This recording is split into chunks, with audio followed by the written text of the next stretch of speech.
Alright, what's poppin', folks? We are back. And we got another tier list for you for Fire Emblem Heroes. So we're going to be taking a look at Legendary Water Season Heroes today. Now, your boy is very exhausted. I was just at a wedding. I just got back. So I'm tired as hell, and this is not a particularly long video to do because we only have 11 heroes to look at here. So I thought this would be a quick one to knock out for today. So let's just go ahead and get this one done. And tomorrow I'll probably have some better stuff lined up.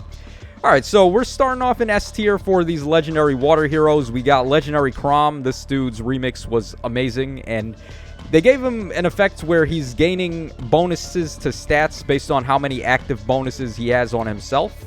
And there is just no shortage of active bonuses that we're getting start of turn in this current meta that we're in. So that's going to allow him to just age so gracefully. Also, his assist score is 500 SP for whatever reason. Only the Chrom units have that. Not even Lucina's Future Vision score is 500 SP. So they really played favorites with him there. And it allows him to continue to score at a pretty good amount for arena modes. So he is absolutely an S tier. He's good everywhere, arena and such and such. He's also really good for allegiance battles too. Then we've got Legendary Ninian, who's accompanying him in S tier. She's probably the best dancer. I mean, there are a couple of dancers you could make a case for them being the best dancer, but I think this Ninian is, at the very least, she's in that conversation if you don't want to admit she's the best dancer. So she's really good. She can play her phase and then Kanto herself away. She can provide the dance support with her Firestorm Dance 3 if you want to give that to her. And then she gets Fire Sweep when she initiates combat too, so she can be a force. She can dance somebody and then take something out herself. So she's very nice on Gale Force comps and just like player phase comps. And having a dancer in arena will certainly make your life a whole lot easier. So we got her in S tier. Then we come to the A tier. We have Legendary Azura, another dancer. Water Season actually has two very good dancers that you can run, so that is nice there. Azura's remix was awesome. She still provides the bonus movement when she dances allies that are non-cavalry types, so that already helps. And then she can provide a massive amount of status bonuses. Like, she's one of few units that can give all stats up 7 if you give her a Hone or a Fortify level 4. So that would be like attack up 7. If you gave her Hone attack 4, that would be attack up 7 to an adjacent ally. Then you dance them, and then they just get all stats up 7. But that's not really necessary.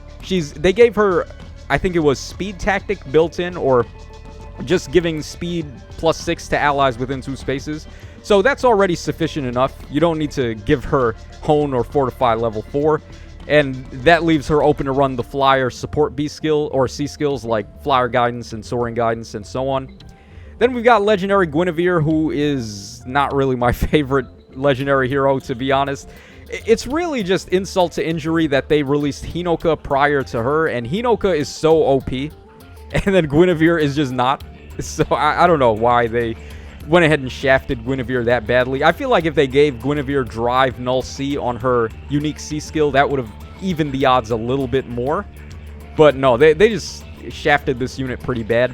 However, comparative to the rest of this list, she is still one of the standout units. She's a really good option for mage baiting, and she can also hold her own against some physical threats too.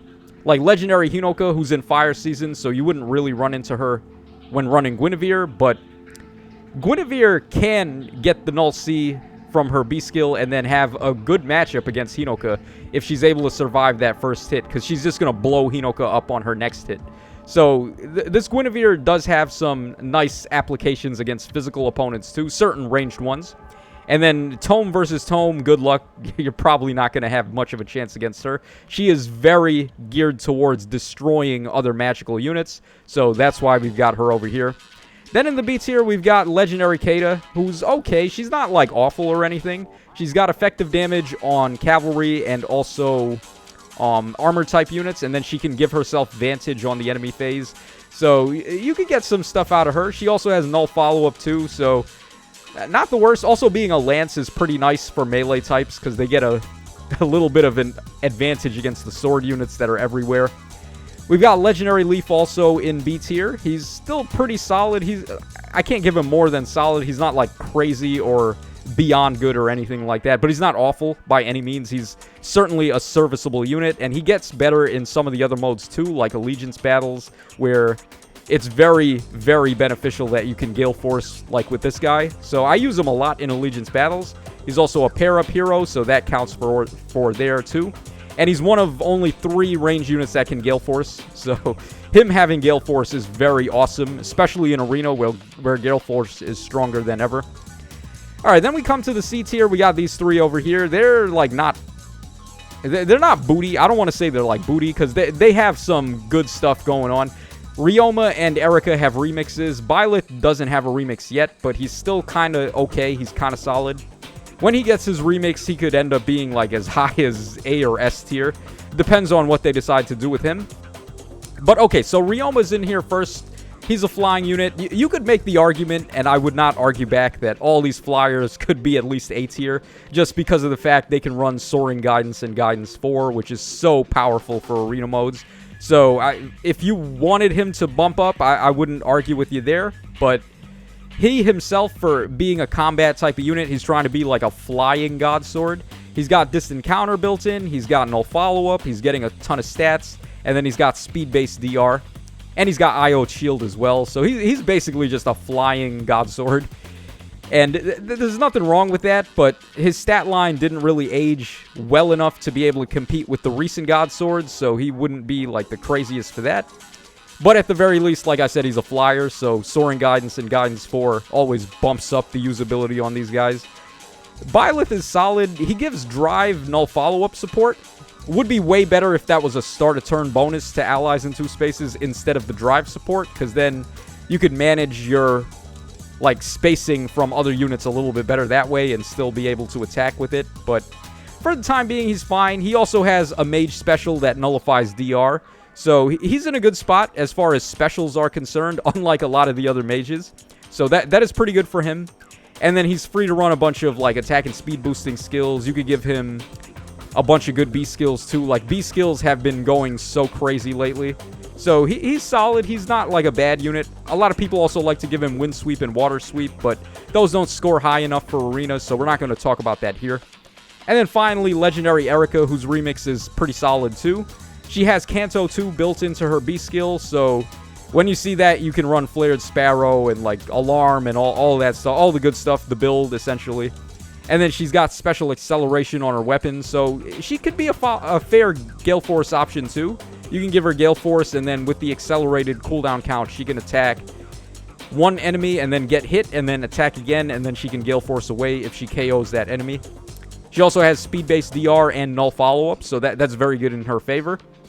And then finally, we have the D tier, where it feels kind of awkward having Dimitri in D tier. He's certainly way better than Fiorm. I mean, Fiorm is a total wash at this point, but I would say, like, Erica is still clearly better than Dimitri at this point. She's just a cavalry player phase option, whereas this guy, he's more like a God Lance style of unit, or at least that's how we would want to play him. He could also be a solid nuke type of unit too, but he's slated to be getting his remix very soon, so the sky's the limit with him. He could end up as high as like S or A tier after they give him his remix. And then Fiorm is just like complete dog water. This unit is bad. They actually goofed up so bad with her remix, they had to give her a second skill. I think they gave her like attack defense unity originally, but then on her remix, she nullified her own penalties, so they were like, oh, oops, sorry, guys. And then they ended up giving her Mirror Stance 3 again. So they gave her 2 different remix skills because they messed up the first time. That is like peak comedy with Insist. That's something they would do. So this is the tier list for Water Season. Let's go ahead and quickly take a look at some builds to get some ideas on how you may want to use these guys. So for Legendary Chrom, you just want to give this guy as many active bonuses as you can. So Prime 4 just becomes really godly on him. You could also run Hexblade on him as well. That's another really strong A-slot option. The only thing is that there's not really a guarantee you're going to have a Tome unit on the team.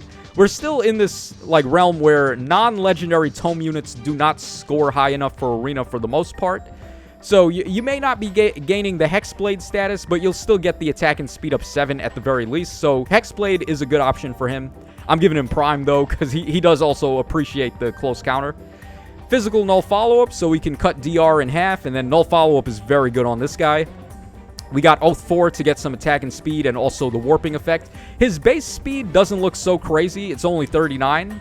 But when you consider he's giving himself bonus doubler, he nullifies his own penalties, and then he's gaining like a godly amount of stats based on how many active bonuses he's got, he could actually start winning speed checks against things you would not expect him to.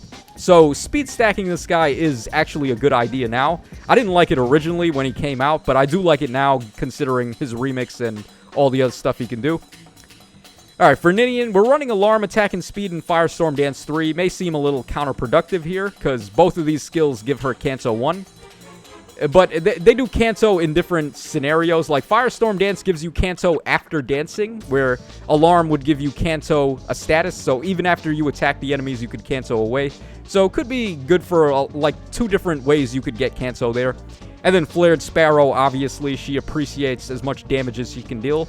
If she's hitting an enemy and then setting up the flame tiles and then you cancel away with her, it's going to be tough for the enemies to chase after her. So she's a pretty good player phaser. She can actually dance a unit and then blow something up herself. So she is solid. I just wish she had a better special than Ether. But unfortunately, these dragon units are very shafted on specials. Imagine if she could have had Gale Force. Like, that would have been the tits if she could have did that. Alright, then we've got Azura up next. There's no reason to not run dual flying on her. She's actually the lowest scoring legendary hero in terms of BST. Not that that matters too much, because they get a legendary BST bonus from their legendary skills. But Dual 4 does raise her score a bit, so we do want to run that here. And then Firestorm Dance for support, Aerobatics so she can warp to allies that are non-flying types, and then Soaring Guidance should pretty much be self-explanatory. Alright, we got Guinevere over here. We can run Flare on her, which is nice because it gives her a lot of sustain. It would be nice if we could scale off our own res. There's no guarantee the enemies are going to have better res than Guinevere, and Flare does actually use the enemy's res for the check. But that's perfectly fine because the added sustain will be very nice for her. She can tank a hit really well. For the most part, she's got true DR and true damage based on her res stat. So the Asker effect, except a res check instead of defense check. And then we also have her C skill, which gives her special acceleration, all stats of 5, and support healing to herself and allies in 3 spaces. So that can come in handy. And then I'm running defense in res form. May seem kind of weird, but like I said, the added defense can really help her out, especially against units like Hinoka. Like the physical units that run fire sweep effects, this can be really clutch against them. So that's what we were going for here. And with the acceleration and the -1 special trigger, she just tanks a hit and then hits them with Flare on the next attack and hopefully can recover herself back up to full health. Alright, then we got Kata up next. We're going for distant attack speed solo here instead of Prime 4. If you've got Azura at +10, you can just go Prime 4 because she enables pretty much any unit to just run Prime 4 easily. Because she would give bonus movement, she gives Null Panic, and then she also gives Desperation if you have Firestorm Dance 3 on Azura. So feel free to run Prime 4 on like any other unit you have in Water Season if you've got Azura at +10. But if you don't, then distant attack speed solo is fine. So that's why I brought that up here. Ruptured Sky for the special. She just wants to like try to blow the enemies up before they can attack her. She's got the Vantage effect on her B skill. She's got null or at least half a null follow-up. She's getting effective damage on 2 different types, which are pretty good. Cavalry and armor types, which is nice. And then Soaring Guidance. There you go. Alright, next up we have Legendary Leaf, who is also in the same tier as Kata, I would say, B tier. So he's a ranged Gale Force option. We've got Flared Sparrow here only for the DPS as opposed to the speed, because this guy really does not care about speed. But that's 7 true damage and possibly 14, which he can use pretty well because he's got Gale Force. So he's another really good user of Flared Sparrow. It works really well when your units have Gale Force effects. So similar to Gulvaig, this guy can pretty much pull off the same thing. The first attack would do 7 true damage, and the next one does 14 if you attack an enemy on the flame tile. So that's very strong with him.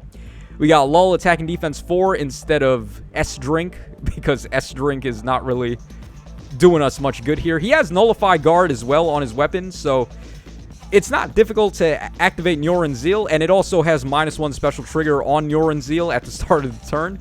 So with the Nullify Guard and the Brave Attack, you'll have no troubles whatsoever activating this, so we don't even need S-Drink.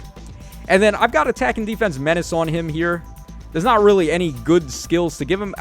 Obviously, alarm would have been the way to go, but he can't get it because he's a range type. Menaces are not the worst in Arena. The stat swings can really help him out, giving him like blue bonuses to attack and defense and red debuffs to the enemy attack and defense can be solid. So I do actually like menaces for Arena, but they're not super competitive for like other modes, so just keep that in mind.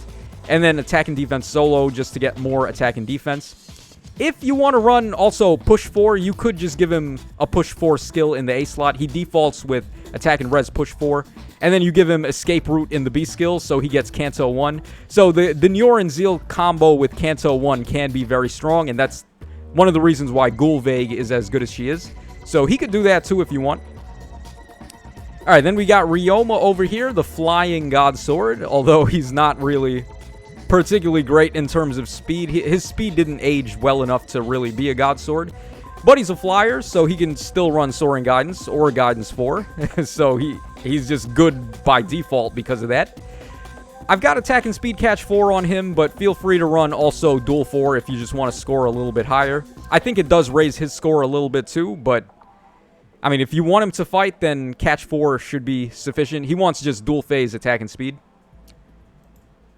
Alright, we got Legendary Byleth up next, so this guy's pretty good. There's a lot of things you can do with him. I'm going for Desperation 4 because he's already got Null Follow-Up, and then his weapon or his special already nullifies DR, so that's a good enough combo. Times Pulse 4 is pretty solid on him too, so he can just re-up his special every single time. And then Blade Session to maximize attack and speed, and his support, the Drive Null Follow-Up can be good. It's just that I would much prefer to be a start a turn bonus instead of a drive bonus. So he's solid. He's not bad. Then we've got Erica. As I said, you can run basically the build on her. We've got Gale Force. We got Flared Sparrow. I have Attack and Speed Menace here. You could give her Attack and Speed Alarm for the drive Attack and Speed up 3 when she's not adjacent or only has one ally adjacent. That could be good too. But the Menace with the better stat swings might be a little bit more preferable, so we're going for that here. She already has Kanto 2 in the B skill anyway, so it's fine. And then the idea is just to have her attack. She's got accelerated cooldown on her weapons, so she hits the enemies once, they hit her back, and then she hits another time, and then she gets Gale Force. You can attack something else, and then you're setting up a ton of flame tiles, and you can Kanto away after doing all that damage. So pretty solid build here. And then finally, we got Dimitri here. Well, not finally, but we do have Dimitri in the final tier. I've got Prime 4 on him because he can enable it pretty easily with Azura, as I mentioned earlier. But you could go Distant Attack Speed solo also if you don't have Azura built up. And then we've got Pledge for the acceleration. He's got -1 cooldown count with Arid Bar, so GLR works out pretty solid on him, giving him the non-pierceable DR. Atrocity is still kind of okay. It has Omni Smoke, where it does all stats -5 and then Pulse Smoke on enemies after he attacks. So it's not bad. It's still kind of good. He's really just waiting on his remix, though, to really spruce him up again. And then we got the Solo 3 there for the dual phase stats. And then finally, this Bozo. RIP, man. I mean, you can give her Infantry Duel 4 if you want to raise her score, but no support options, no debuff options. She's a unit that wants to be fighting herself, and she is not a good fighter whatsoever. She does have non-pierceable DR on Ice Mirror, but, like, who really cares, honestly? I would much rather use Gunthra or Harid instead. Because even though they may not be, like, good fighters, but they can still at least debuff the enemies with their B skills. So that is contributing to your other allies in some way. Fiorm just wants to do all the work herself, and she can't really do any work for herself. So there you guys go. She is the worst Water Season hero. So let me know your thoughts in the comment section on the Water Season tier list. This is your boy Tacho signing out. So take care, fellas, and I'll catch y'all again on the flip side.